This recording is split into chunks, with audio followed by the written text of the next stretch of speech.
The black woman was told the giant cowboy couldn't please a woman, but as she stepped off the dusty stagecoach into the merciless Texas heat, whispers already painted her future with heartbreak and disappointment. The townspeople saw her as another naive fool, destined to learn the harsh truth about the fallen rancher, whose reputation lay in ruins. They predicted she'd flee within months, broken by the same inadequacy that destroyed his previous engagement. But the towering cowboy carried secrets deeper than his shame, an educated mind trapped behind walls of false accusations, waiting for someone brave enough to see past the lies. Yet both harbored truths that could destroy everything. Her forged credentials threatened to expose a desperate deception, while his hidden intellect challenged every assumption about his worth. Would their forbidden alliance uncover the real story behind 3 years of cruel gossip? Or would the town's toxic whispers bury them both beneath the weight of impossible expectations? Before we continue, comment where you are tuning in from. Perhaps we will publish a story there. The stagecoach wheels kicked up clouds of Texas dust as they rolled into Dusty Ridge. Naomi Jackson clutched her worn leather satchel tighter, watching the small town emerge through the haze. August heat pressed down like a heavy blanket. She stepped onto the wooden platform. Eyes turned toward her immediately. Whispers followed. The boarding house sat 3 blocks down Main Street. Naomi walked past the general store, the saloon, and curious faces peering from windows. Her dark skin drew stares in this frontier town where few people looked like her. Mrs. Mabel Cartwright waited on the boarding house porch. The banker's wife wore her authority like armor. Her smile seemed forced. "You must be the new school teacher. Welcome to Dusty Ridge." Naomi nodded. "Thank you, ma'am. I'm grateful for the opportunity. Come inside. We need to discuss a few things." The parlor smelled of lavender and judgment. 3 other women sat in a semicircle. Their faces held the same forced politeness. "Now, dear," Mabel began, "there's someone you need to know about.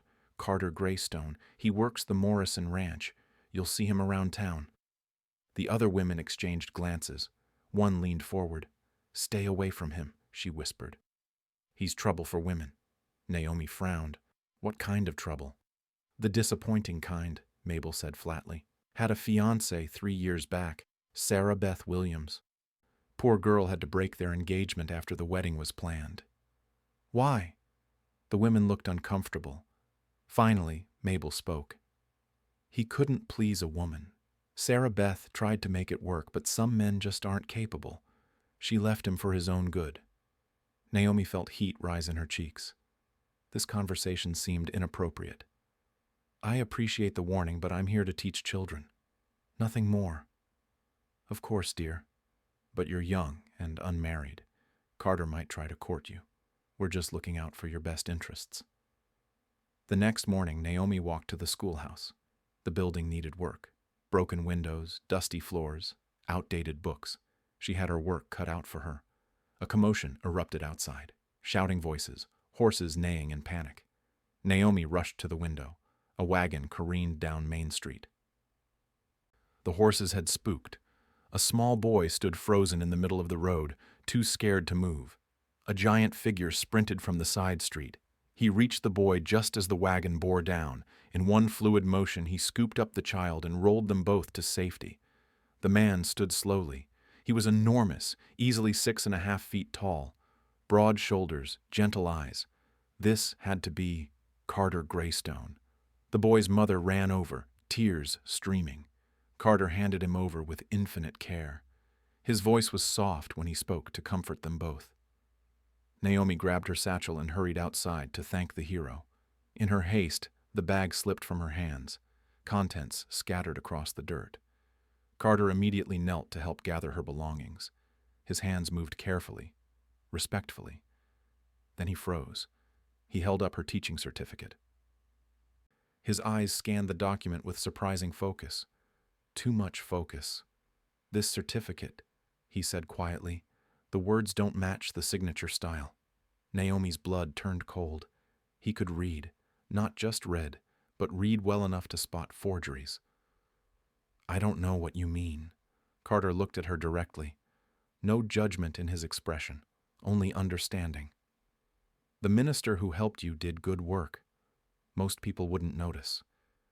Her secret hung in the air between them. This stranger held her entire future in his massive hands. "You can read," she whispered. "University of Virginia. Before my father died and I came here to save the family land." They stared at each other. Two people carrying secrets the town would never accept. "I won't tell anyone," Carter said. "But you'll need help before the school board inspects your work." "Why would you help me?" "Because I know what it's like when people assume the worst about you." That evening, Carter met Naomi at the old church on the town's edge. The building hadn't been used for services in years, perfect for secret lessons. He brought books, real ones, not the children's primers she'd been pretending to understand. His teaching style was patient, methodical, clearly educated. "Start with the basics," he said. "Letters become sounds, sounds become words, words become ideas." Naomi proved to be a quick student. Her memory was exceptional. What she lacked in formal education, she made up for with raw intelligence. "Why did Sarah Beth really leave you?" she asked during their third lesson. Carter's jaw tightened. "She said I was too gentle, too patient. She wanted passion and excitement, found it with a wealthy merchant in San Antonio. That doesn't sound like inadequacy. She told people what would hurt me most, made sure I could never defend myself without looking desperate." Naomi felt anger build in her chest. This kind, intelligent man had been destroyed by lies. Their lessons continued. Trust grew between them. So did something deeper. Then Mabel Cartwright delivered devastating news. "The school board is coming next week for an inspection. Surprise visit. They want to make sure you're qualified." Naomi's world tilted. 1 week to convince educated men that she could read at a teacher's level. Impossible. That night, she met Carter at the church. Panic filled her voice. "I can't do this. I'll be exposed. Arrested for fraud." Carter took her hands in his. They were calloused from ranch work, but gentle as silk. "Yes, you can. We'll work every night until they arrive." Outside, footsteps crunched on gravel. Someone was watching. Naomi's teaching career and Carter's reputation hung in the balance. Everything they'd built together was about to be tested. The footsteps outside the church faded into the night. Carter peered through a crack in the boarded window. Nobody there now. "We need to be more careful," he whispered. Naomi nodded, her heart still racing. Discovery would ruin them both. The next evening brought their most intense lesson yet. Carter had selected advanced texts, the kind educated teachers would know by heart. Philosophy, literature, mathematics. "Read this passage aloud," he instructed, pointing to a dense paragraph about pedagogy. Naomi stumbled through the first sentence. The words felt foreign on her tongue. Carter's patience never wavered. Again, slower this time. By the third attempt, she found her rhythm. Her natural intelligence began connecting concepts she'd never seen written down but somehow understood instinctively. "You're not just learning to read," Carter observed. "You're learning to teach reading. There's a difference." He was right. Naomi found herself questioning traditional methods, imagining better ways to help children grasp difficult concepts. Her mind worked differently than formally educated teachers. "Tell me about your theology studies," she said during a break. Carter's expression softened. "I wanted to serve God through education. Believed knowledge could lift people from poverty and ignorance." "What changed?" "My father's death. Had to choose between my calling and saving the family ranch. Sarah Beth was already planning our wedding. Seemed like the practical choice." Naomi heard the regret in his voice. This man had sacrificed his dreams for duty. Their lessons grew longer each night. Carter taught reading, writing, and mathematics, but he also shared teaching philosophy, classroom management, child psychology, knowledge that went far beyond basic literacy. "Every child learns differently," he explained. "Some need to hear information, others need to see it, still others need to touch it. Good teachers adapt." Naomi absorbed everything. Her memory proved remarkable. She could recite entire passages after hearing them twice. 3 days before the inspection, disaster struck. Mrs. Henderson from the school board arrived early for an unofficial visit. Naomi was teaching multiplication to the older children when the door opened. "Don't mind me, dear. Just observing." Naomi's mouth went dry. This wasn't the planned inspection. She had no time to prepare. "Children, please open your readers to page 47. 23 pairs of eyes looked at her expectantly. Mrs. Henderson sat in the back corner, taking notes. The page contained a complex story about American history. Naomi had never read it, had no idea what it said. She walked to the chalkboard, buying time.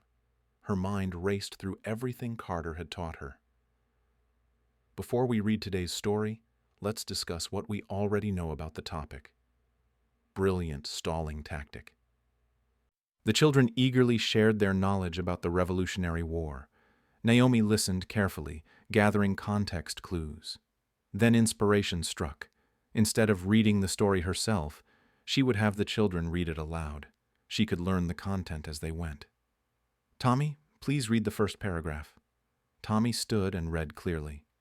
Naomi absorbed every word, her exceptional memory cataloging details. "Excellent. Mary, what did Tommy just tell us about George Washington?" Mary summarized the paragraph perfectly. Naomi was learning the lesson alongside her students. She continued this pattern through the entire story. Each child read a section. Other children summarized or asked questions. Naomi guided the discussion, demonstrating deep understanding of concepts she was hearing for the first time. Mrs. Henderson's note-taking became more enthusiastic. For the mathematics portion, Naomi employed another strategy Carter had suggested. Instead of working problems on the board herself, she had students explain their thinking process aloud. "Sarah, show us how you solved this multiplication problem." Sarah walked through each step. Naomi asked probing questions that revealed the underlying mathematical principles. Her natural intelligence allowed her to grasp concepts instantly. The lesson continued flawlessly. Naomi's innovative methods engaged every student. Even the typically bored older boys participated eagerly. When the school day ended, Mrs. Henderson approached with obvious excitement. "Miss Jackson, that was extraordinary. I've never seen children so engaged in learning." "Thank you." "Ma'am, your teaching methods are revolutionary. Having students explain concepts to each other reinforces their understanding while allowing you to assess their comprehension. Brilliant." Naomi's heart soared. She had not just survived the surprise inspection. She had excelled. "The school board will be very impressed with my report." That evening, Naomi met Carter at the church with news of her triumph. His face lit up with pride. "You didn't just use what I taught you," he said. "You improved on it, created something entirely new. I couldn't have done it without your help." "The intelligence was always yours, Naomi. I just gave you the tools to express it." Their eyes met in the candlelight. Something had shifted between them during these intense weeks. Respect had grown into something deeper. Carter stepped closer. "There's something I need to tell you." "What?" "I've never felt this way about anyone, not even Sarah Beth." Naomi's breath caught. She felt it too. This brilliant, gentle man saw her true worth when the rest of the world saw only assumptions. "The town will never accept us together," she whispered. "I don't care what the town thinks anymore. They'll say you're making another mistake, that I'll disappoint you like Sarah Beth did." Carter cupped her face gently in his large hands. "You could never disappoint me. You're the strongest, smartest, bravest woman I've ever known." The church door creaked open. They sprang apart. Miss Elena Ford, the elderly librarian, stood in the doorway. Her sharp eyes took in the scene immediately. "I thought I might find you here," she said calmly. Naomi's career flashed before her eyes. Everything was about to crumble, but Miss Elena smiled. "Don't look so terrified, child. Your secret is safe with me." Miss Elena Ford stepped into the abandoned church, her cane tapping against the wooden floor. Candlelight flickered across her weathered face. 60 years in this town teaches you to recognize real character," she said quietly. "You two have it. Most others don't. Naomi's hands trembled. Discovery meant exile, disgrace, possible arrest for fraud. How long have you known? Carter asked. About the reading lessons, 2 weeks. About your feelings for each other? Anyone with eyes could see it. Elena moved closer, studying Naomi with sharp intelligence. Mrs. Henderson was quite impressed with your teaching methods, called them revolutionary. Said the school board should observe your techniques. Relief flooded through Naomi. Her secret remained safe. However, Elena continued, Mabel Cartwright has been asking questions about your evening activities. She's suspicious about your friendship with Carter. The warning hung heavy in the air. Their careful discretion was cracking. Carter straightened to his full height. Miss Elena, I intend to ask Naomi to marry me. Elena's eyebrows rose. Bold choice, young man. This town destroyed you once already. They destroyed a lie about me. I won't let lies control my life anymore. Naomi felt her heart hammering. Marriage meant everything she'd ever wanted. It also meant facing the town's collective judgment. Are you prepared for the consequences?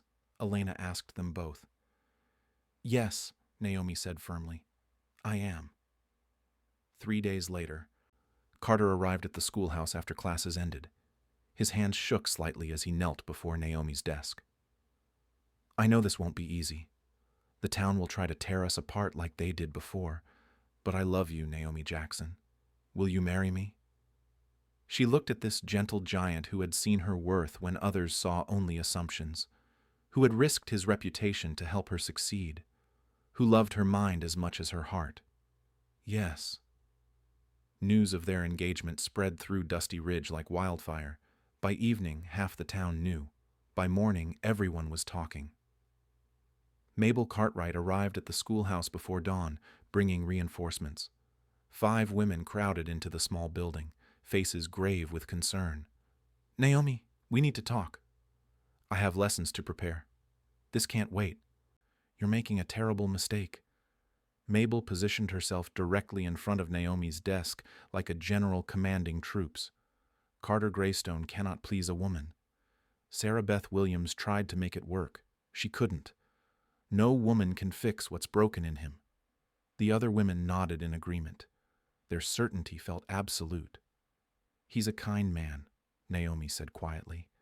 Kindness doesn't matter in marriage. A woman has needs. He cannot meet them. Naomi's face burned with embarrassment and anger.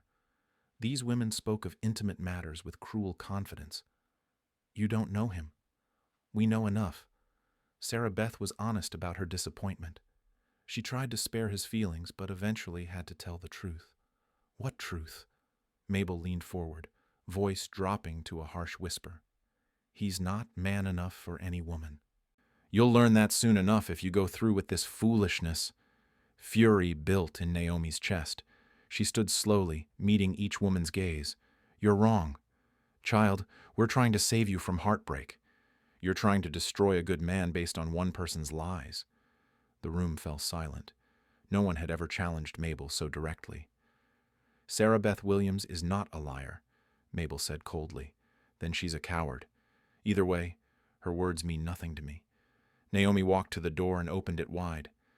This conversation is over. I'm marrying Carter Greystone. The women filed out in shocked silence.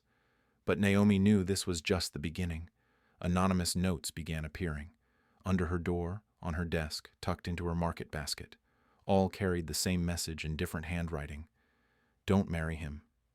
You'll regret it. Leave while you can. Carter faced his own harassment. Men at the saloon made crude jokes about his upcoming disappointment. Ranch hands whispered behind his back. Some refused to work with him. Maybe we should wait, Naomi suggested during one of their evening walks. Let things settle down. No, we've waited long enough to be happy. His determination strengthened her resolve. They would face this storm together. Elena Ford provided unexpected support. She publicly defended their engagement, using her status as the town's oldest resident to shame the gossips. "I've known Carter Greystone for 5 years," she announced at the general store. "He's shown more honor in that time than most men show in a lifetime." Her words carried weight. Some townspeople began questioning the whisper campaign. Wedding preparations proved challenging. The church minister agreed to perform the ceremony, but several vendors refused their business. The dressmaker, the baker, even the flower seller turned them away. "We'll have a simple ceremony," Carter said. "Just what matters." Elena insisted on hosting the reception at her house. Every couple deserves celebration. 3 days before the wedding, tensions exploded publicly. Naomi was leaving the post office when Mabel confronted her on Main Street. A crowd gathered immediately. "Last chance to save yourself," Mabel declared loudly. "That man will ruin you. That man has shown me more respect and kindness than anyone in this town." "Respect doesn't warm a marriage bed." Gasps rippled through the crowd. Mabel had crossed a line with such public crudeness. Naomi stepped forward, her voice carrying clearly to every listener. "You know nothing about love, nothing about character, nothing about the man you're trying to destroy. I know what Sarah Beth told me. Sarah Beth was a fool who gave up the best man she'll ever know. I won't make her mistake." The crowd murmured approval. Some nodded agreement. Mabel's face reddened. "You'll see. Mark my words, you'll see. The only thing I see is a bitter woman trying to destroy other people's happiness." Naomi walked away, leaving Mabel speechless in the street. That evening, Carter found her at the schoolhouse. His smile was radiant. "Half the town is talking about how you stood up to Mabel Cartwright. Good. It's time someone did." He pulled her close. "Tomorrow we'll be married. Are you ready for whatever comes next?" Carter's eyes held absolute certainty. "With you, I'm ready for anything." The church bells rang at 10 o'clock on Saturday morning. Naomi stood before the mirror in Elena Ford's spare bedroom, adjusting her simple white dress. She had sewn it herself from fabric Elena had quietly provided. Outside the window, she could see townspeople gathering across the street, not to attend the wedding, but to watch from a distance. Their curiosity outweighed their disapproval. "You look beautiful," Elena said, pinning a small white flower in Naomi's hair. "I'm nervous." "Good. Means it matters." The ceremony would be small. Elena, 3 ranch hands who respected Carter, and the minister's wife. Everyone else had found excuses to avoid attending. Carter waited at the altar in his best suit, freshly pressed and carefully mended. His hands clasped behind his back, but Naomi could see the slight tremor in his shoulders. He was nervous too. The minister spoke the traditional words with genuine warmth. He had known Carter for years and approved of the match, despite community pressure. "Do you, Carter, take Naomi to be your wife?" "I do." His voice carried absolute conviction. No hesitation, no doubt. "Do you, Naomi, take Carter to be your husband?" She looked into his gentle eyes and saw her future, a future built on respect, understanding, and deep love. "I do." The kiss was soft, reverent, a promise sealed before God and witnesses. Outside, the watching crowd dispersed quickly. Some faces showed disappointment, as if they had expected disaster to strike during the ceremony itself. Elena's reception featured a simple meal and heartfelt toasts. The ranch hands spoke of Carter's character and work ethic. Elena praised Naomi's teaching innovations. The minister offered blessings for their future. As evening approached, Carter and Naomi walked to their new home. He had prepared a small cabin on the Morrison Ranch, cleaned and furnished with care. Wildflowers filled mason jars on every surface. "It's not much," he said quietly.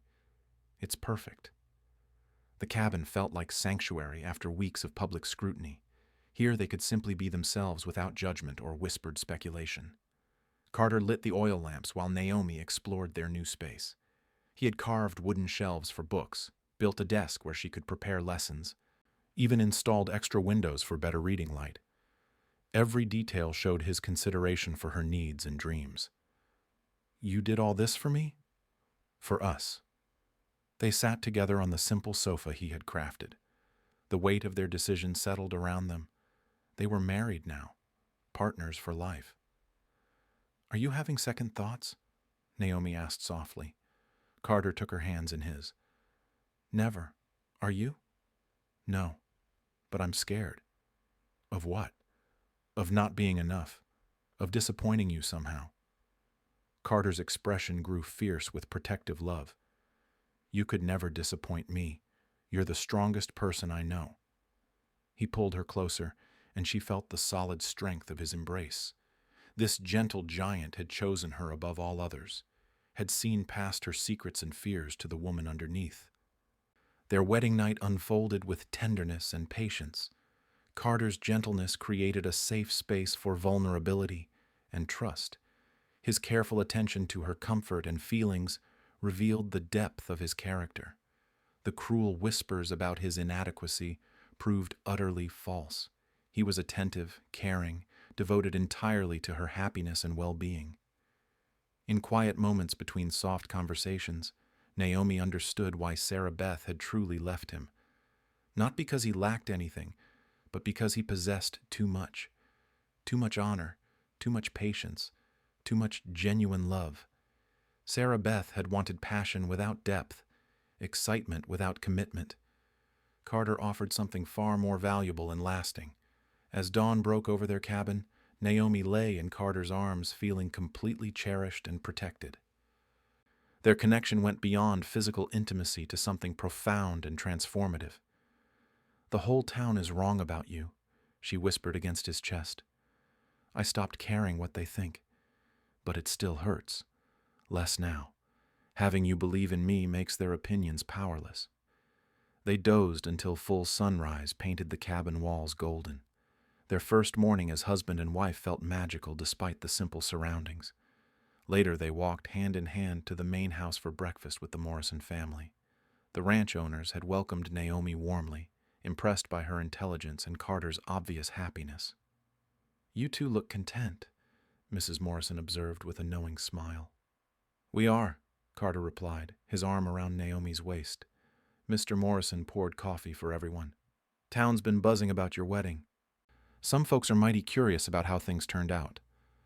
"Let them wonder," Naomi said firmly, but their contentment was visible to anyone with eyes. Carter's posture had changed overnight. His shoulders sat straighter, his smile came easier. The shadow of shame that had followed him for 3 years was finally lifting. Naomi glowed with happiness and newfound confidence. Marriage to Carter had validated her worth in ways that teaching success never could. After breakfast, they rode into town for supplies. The stares followed them as expected, but something had shifted. Instead of pity or amusement, faces showed confusion. This was not the disaster everyone had predicted. Mabel Cartwright emerged from the general store as their wagon approached. Her expression mixed disappointment with stubborn certainty. "Early days yet," she muttered to her companion. "Give it time." But time was exactly what Carter and Naomi had. Time to build their life together, to prove their love genuine and lasting. That afternoon, an unexpected visitor arrived at their cabin. A travel-worn woman climbed down from a hired wagon, her expensive dress dusty from the road. She was beautiful, but haggard, her eyes hollow with exhaustion and pain. Sarah Beth Williams had returned to Dusty Ridge. Carter stepped protectively in front of Naomi as Sarah Beth approached their door. 3 years of separation had not diminished the tension her presence created. "Hello, Carter," she said quietly. "Sarah Beth, what are you doing here?" Her gaze shifted to Naomi, taking in the simple wedding ring and obvious happiness. "I need help." Sarah Beth Williams stood in the doorway like a ghost from Carter's painful past. Her once perfect appearance showed signs of hardship, dark circles under her eyes, trembling hands, expensive dress torn at the sleeve. "What kind of help?" Carter asked cautiously. "May I come in?" "Please." Naomi stepped forward, her protective instincts flaring. This woman had destroyed Carter's reputation with lies. Now she appeared seeking refuge. "You can say whatever you need to say from there." Sarah Beth's composure cracked slightly. "My husband. He's not the man I thought he was." "That seems to be a pattern with you," Carter said quietly. The barb hit home. Sarah Beth flinched but didn't retreat. I made a terrible mistake 3 years ago. I know that now. What do you want from us? Naomi demanded. Sanctuary. Just for a few days while I arrange passage east. Carter and Naomi exchanged glances. Despite everything Sarah Beth had done, she looked genuinely desperate. The boarding house has rooms, Carter said finally. Mabel Cartwright won't take me in. Not after what happened. No one in town will help me. The irony was sharp. Sarah Beth had created the very situation that now trapped her. Please, she whispered. I have nowhere else to go. Naomi studied the woman who had nearly destroyed her husband. Christian charity warred with protective fury. One night, Naomi said firmly. In the morning, you find somewhere else. Sarah Beth's relief was palpable. Thank you. They prepared a simple meal in tense silence. Sarah Beth ate hungrily, as if she hadn't seen food in days. Her expensive clothes couldn't hide her desperation. Tell us what happened, Carter said when she finished eating. Sarah Beth stared at her empty plate. Richard seemed perfect, wealthy, sophisticated, exciting. Everything I thought I wanted. And he has a temper. When he drinks, which is often, he becomes violent. Naomi saw the faint bruises on Sarah Beth's wrists, partially hidden by her sleeves. So you left him. I escaped, took what money I could and ran before he could stop me. The admission hung heavy in the small cabin. Sarah Beth had fled her marriage just as she had fled her engagement to Carter. Why come here? Carter asked. Why not go to your family? Sarah Beth's laugh was bitter. They disowned me when they learned about Richard's debts. Turns out his wealth was mostly borrowed. My marriage brought them nothing but scandal. The conversation continued late into the evening. Sarah Beth slept on the small sofa while Carter and Naomi retreated to their bedroom. Do you believe her? Naomi whispered. About the abuse?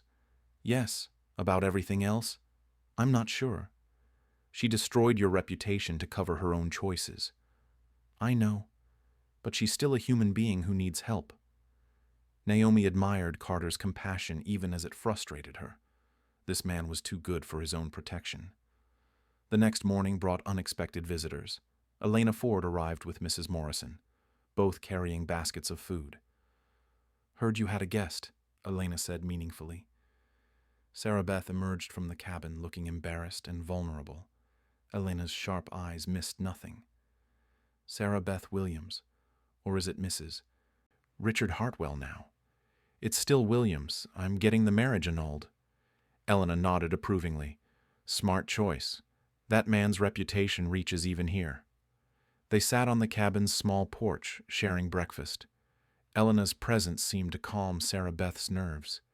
I owe you both an apology, Sarah Beth said suddenly, looking at Carter and Naomi. For what specifically? Naomi asked pointedly. For the lies I told about Carter. They weren't true. Elena leaned forward with sharp interest. What lies? Sarah Beth's face reddened with shame. I said he couldn't satisfy a woman, that he was inadequate as a husband. And that was false? Completely false. Elena's expression grew stern. Then why did you say it? Sarah Beth struggled with the words. Because the truth would have made me look selfish and shallow. What truth? That Carter was too good for me, too patient, too kind, too honorable. I wanted excitement and passion, not quiet devotion. The admission struck like lightning. 3 years of Carter's shame and isolation based on complete fabrication. I was young and foolish, Sarah Beth continued. I thought love meant constant drama and intensity. Carter offered something deeper, and I was too immature to appreciate it. Elena stood abruptly. Mrs. Morrison, I believe we need to share this conversation with others. Elena, wait, Carter protested. No waiting. This man's reputation has been destroyed long enough. By afternoon, Elena had spoken with Mabel Cartwright and several other influential women. The truth spread through Dusty Ridge's gossip network as quickly as the original lies. Sarah Beth's confession created an immediate shift in town dynamics. People who had pitied or mocked Carter now felt ashamed of their assumptions. Mabel Cartwright arrived at the cabin before sunset, her usual confidence replaced by obvious discomfort. Carter, I owe you an apology. We all do. It's not necessary. Yes, it is. We believed lies without questioning their source. That was wrong. Naomi watched with satisfaction as Mabel struggled with her conscience. Your marriage will be blessed, Mabel continued, looking at Naomi. I can see that now. Other townspeople followed throughout the evening. Ranch hands, shopkeepers, even the minister's wife came to offer apologies and congratulations. Carter's reputation transformed overnight from ruined to redeemed. Sarah Beth prepared to leave the next morning. A sympathetic merchant had arranged her passage to relatives in Philadelphia. I'm truly sorry, she told Carter one final time. I forgive you. Find peace, Sarah Beth. She turned to Naomi. Take care of him. He's a rare man. I know. As Sarah Beth's wagon disappeared down the dusty road, Naomi felt a chapter closing. The lies that had haunted Carter were finally buried. Mr. Morrison approached that afternoon with an unexpected offer. I'd like you to become my partner in the ranch. Full partnership, not just employment. Carter stared in shock. Sir? You've proven your worth many times over, and your wife's teaching has impressed everyone. This town could use more people of your character. Naomi squeezed Carter's hand. Their future suddenly looked brighter than either had dared imagine. The truth had set them free at last. 6 months after Sarah Beth's confession, Dusty Ridge hummed with transformation. The Morrison Greystone Ranch had become the most prosperous operation in 3 counties. Carter's partnership with Mr. Morrison brought innovation and expansion that benefited the entire community. Naomi stood before her classroom, watching 30 eager faces absorb lessons about American literature. Her enrollment had doubled since word spread about her revolutionary teaching methods. Parents from neighboring towns sent their children to learn from the remarkable teacher who made education exciting. The school board had offered her a permanent position with increased salary. More importantly, they had asked her to train other teachers in her techniques. Miss Naomi, young Tommy raised his hand. Will you tell us another story about the Underground Railroad? Tomorrow, Tommy. Today we finish our lesson on poetry. Her students groaned with good-natured disappointment. Naomi's stories about courage and freedom had become legendary throughout the region. After classes ended, Carter arrived with their wagon. His confidence had returned completely, replacing years of shame with quiet pride. The town's respect for him was evident in every interaction. How was school today? He asked, helping her load books and supplies. Wonderful. Mrs. Beim. Peterson asked if I would tutor her daughter in advanced mathematics. Another student? Another opportunity to prove what's possible. They rode home through prosperous ranch lands that now belonged partly to Carter. His partnership agreement had made them financially secure beyond their wildest dreams. The cabin had been expanded into a proper house with multiple rooms, a large kitchen, and Carter's private study lined with books. Their home had become a gathering place for the community's intellectual discussions. Elena Ford sat on their front porch, rocking gently in the chair Carter had built for her weekly visits. Perfect timing, she called. I have news. Inside, Elena shared her intelligence with obvious satisfaction. Mabel Cartwright publicly praised your marriage at the Ladies' Aid Society meeting. Called you an example of true partnership. Naomi nearly choked on her coffee. Mabel said that? Her exact words were that this town learned valuable lessons about judging people based on gossip rather than character. Carter smiled at the irony. The woman who had led the campaign against their marriage now championed their success. There's more, Elena continued. The territorial governor wants to visit your school. Word has reached the capital about your teaching innovations. Recognition beyond Dusty Ridge meant validation for everything Naomi had built through determination and intelligence. That evening brought another surprise visitor. A well-dressed stranger approached their house carrying official documents. Mr. Greystone, I'm attorney James Mitchell from Austin. I represent your late father's estate. Carter's expression grew wary. His father's debts had forced him to abandon his education and dreams. There must be some mistake. My father died bankrupt. That's what everyone believed. However, recent legal developments have revealed hidden assets. Your father owned mineral rights to several properties. Oil has been discovered. The attorney spread papers across their dining table. Legal documents, survey maps, bank statements. The estate is worth approximately $50,000. Naomi gasped. That amount represented unimaginable wealth for people of their circumstances. Why are you telling us this now? Carter asked suspiciously. The oil discoveries are recent. Previous executors failed to investigate thoroughly. I've been hired to locate rightful heirs. Carter studied the documents carefully, his university education serving him well. Everything appeared legitimate. What does this mean practically? It means you're a wealthy man, Mr. Greystone. Independently wealthy. After the attorney left, Carter and Naomi sat in stunned silence. Their lives had changed dramatically once again. What do we do with such money? Naomi asked. Whatever serves the greatest good. Their decision came quickly. Half the inheritance would expand the ranch operations, providing jobs for dozens of families. The other half would establish a regional school system with Naomi as superintendent.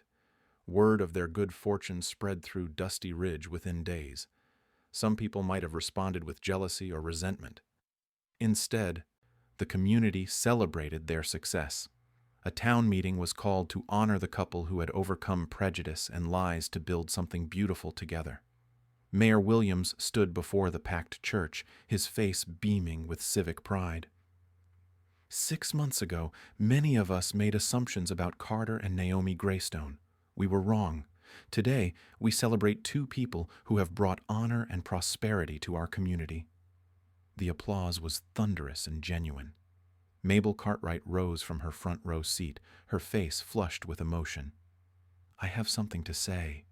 Her voice carried clearly through the church. I led the opposition to this marriage based on lies and gossip. I was wrong, and I'm ashamed.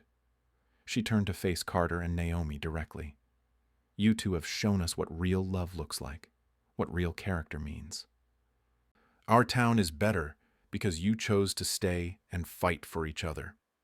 The standing ovation lasted several minutes. Later that evening, Carter and Naomi walked hand in hand through the town that had finally embraced them. Oil lamps flickered in windows of houses where families discussed their children's bright educational futures. Do you ever think about what would have happened if Sarah Beth had never lied about you? Naomi asked. Sometimes, but I think we found each other exactly when we were supposed to. They paused outside the old church where their secret reading lessons had begun their love story. I have something to tell you, Naomi said softly. Carter turned with immediate attention. I'm expecting our first child.